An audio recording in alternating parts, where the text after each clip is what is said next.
비하인드 뉴스를 시작하겠습니다. 이성대 기자가 나와 있습니다. 어서 오세요. 예, 열죠. 첫 번째 키워드를. 자, 첫 번째 키워드입니다. 홍찍 문, 안찍 박. 들어보셨나요? 대충 무슨 얘기인지 알 수 있을 것 같습니다. 예, 그렇습니다. 예. 자, 홍준표 찍으면 문재인 된다. 안철수 찍으면 박지원이 상황을 한다. 뭐 이런 뜻인데요. 예. 자, 이번 대선 유달리 이렇게 줄임말 프레임들이 유행하고 있습니다. 예. 97년 대선 당시에 그 당시 신한국당이었던가요? 이인재 찍으면 김대중 된다. 이렇게 하니까 이인재 후보가 이인재 찍으면 이인재 된다 했던 기억이 납니다. 어쨌든 이런 말은 누가 하는 겁니까?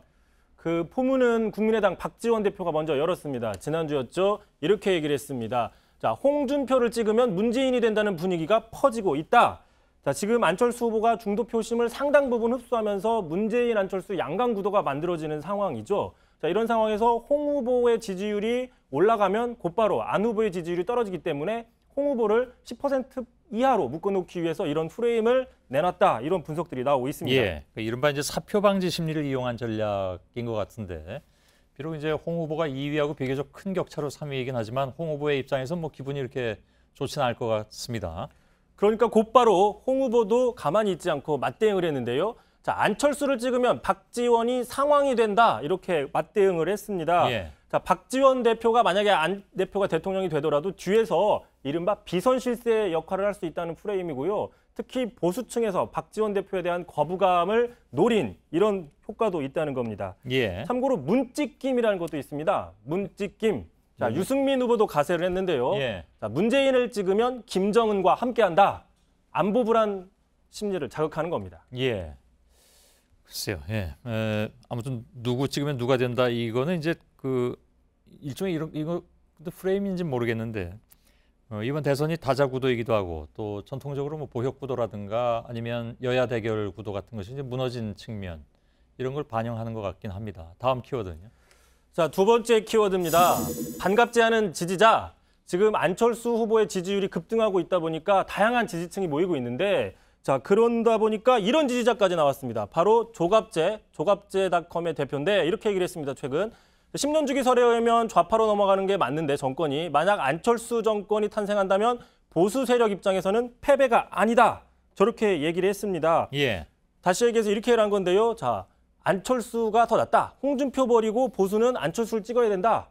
홍찍문이죠. 국민의당 박지원 대표와 비슷한 주장을 하는 겁니다. 예. 아, 이거 뭐 약어가 난무하다 보니까 좀 정신이 없긴 합니다. 글쎄 안철수 후보 입장에선 반가운 지지자는 아닐 수도 있을 것 같습니다. 조갑재 씨는 이제 이른바 태극기 집회에서 탄핵 반대했던 아주 대표적인 인물인데, 그렇죠? 그렇습니다. 뭐 말씀하신 것처럼 태극기, 이른바 태극기 집회에 적극적으로 참여를 해서 탄핵 반대를 했었고요. 탄핵 찬성은 내란, 뭐 반역죄 세력이다 이렇게 비판을 했고 예. 특히 그 태블릿 PC 의혹도 상당히 이야기를 했었습니다. 잠깐 들어보시죠. 예.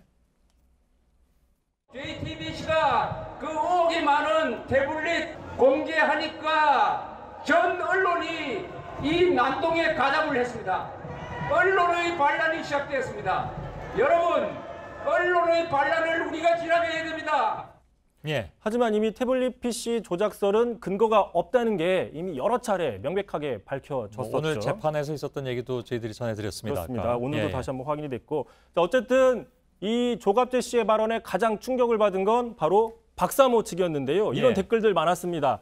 자, 조갑재 씨 갈 테면 가라. 이런 배신자. 자, 이러려고 태극기 집회 나와서 연설했느냐. 이런 반응들이 상당히 많았습니다. 예.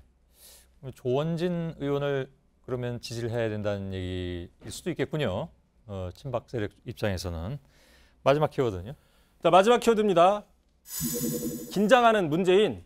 자, 문재인 후보가 오늘 첫 선대위 회의를 주재를 했는데 예. 자, 안철수 후보의 지지율 급상승 때문인지 좀 긴장감이 분위기가 역력했습니다. 특히 예. 최근에 선대위 자리를 놓고 논란이 끊이질 않자 본인이 직접 나서서 이렇게 얘기를 했는데요.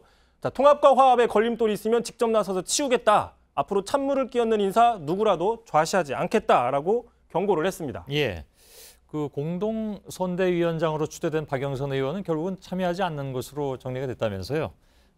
선대위 구성을 둘러싼 일종의 이제 여진이 앞으로 또 지속이 될까 이것도 좀 궁금하네요. 또 게다가 또 안철수 후보 급등에 따라서 지금 적폐청산 프레임이 혹시 이 그 빌미를 준 게 아니냐라는 평도 나오고 있습니다. 예. 당내에서는 적폐 세력이라는 표현 대신 부패 기득권 세력 이렇게 바꿔야 된다라는 주장도 나오고 있는데 예. 참고로 제가 오늘 추미애 대표를 직접 만났는데 추 대표가 이렇게 얘기를 했습니다. 자, 적폐 세력이 안철수 후보를 지지한다는 주장은 자칫 문 후보를 지지 않는 모든 층을 적폐 세력으로 돌릴 수 있어서 좀 옳지 않다. 이렇게 얘기를 했습니다. 예. 알겠습니다.